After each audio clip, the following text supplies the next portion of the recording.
Hi, I'm Dana. Welcome to this week's video. Today I had a question come in from somebody that I think is really important to talk about, and that is she wants to start the Sleep Sense program, but she's going on a holiday in 4 days. And so her question is, should I wait until I get home from holidays or should I just do it now? And you know, I could hear the desperation in the email, really, and she said repeatedly, I want to do it now. I'm at the end of my rope. I can't wait another day. I really need to teach this baby to sleep well, and I don't want to wait. But the bad news is it's better to wait in that situation. I always tell people you need to have about 2 weeks of activity-free time, meaning, you know, no one's coming to visit, you're not going away, your husband's not going out of town, unless that's helpful. So sometimes it is helpful if your husband goes out of town and you can just do this yourself. But if you know you're going to need his support, then absolutely don't do it while he's away. And just look at your calendar and say, okay, for these next 2 weeks, not a whole lot is going on.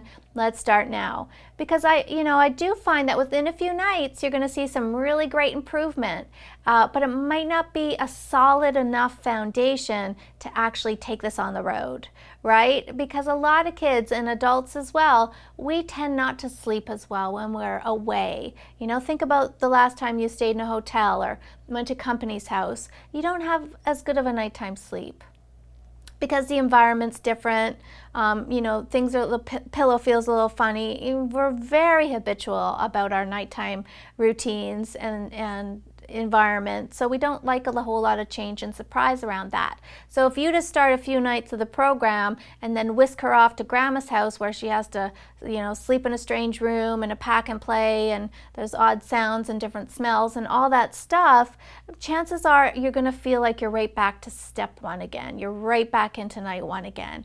And then you've got that added pressure now of your mother-in-law out in the hallway wondering, what are you doing in there? And that can really derail people. Or you're in a hotel, for example, and she starts to protest bedtime and you're worried about the security guard coming to the door to what are you guys up to in there? So it just adds more stress to an already potentially stressful situation. And so it's better to wait. Just trust me on this one, it's better to wait. Now, on the other hand, you don't want to be so rigid with your child's bedtime routine that when you do try to go somewhere else, he has a complete meltdown, right? You want to build in a little bit of flexibility, but not too soon. So I would give it about a month where you feel like things are going really well, he's really got the hang of this, we're having solid nighttime sleep and great naps, and then try either having him sleep over at grandma's or going on a little weekend away, and know that again, you may get some testing of the waters on the first night. It is somewhere new. We are at grandma's house. Maybe the rules aren't the rules anymore, and they're just going to check and see. And you want to be careful how you respond to that. And now I'm not saying, you're just going to lock the door and not see the child again until morning. You might need to build in a little bit of extra support. So maybe for the first night you sit by the door until he falls asleep, and then on night 2 you work your way out so that by night 3 you're out of there and he's comfortable. And that's okay. You can bend a little bit, right? Because it's fair to assume that being in a brand new place, maybe he's got a little bit of jet lag on top of that, and so he needs a little bit of extra support.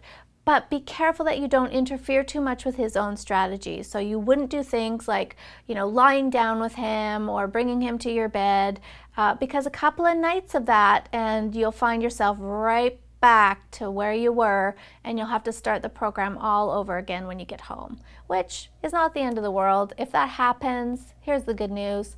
Get right back on track when you get home, start the program all over again, and know that within a few nights he's going to be back to sleeping well. All right, thanks so much for watching today. Sleep well.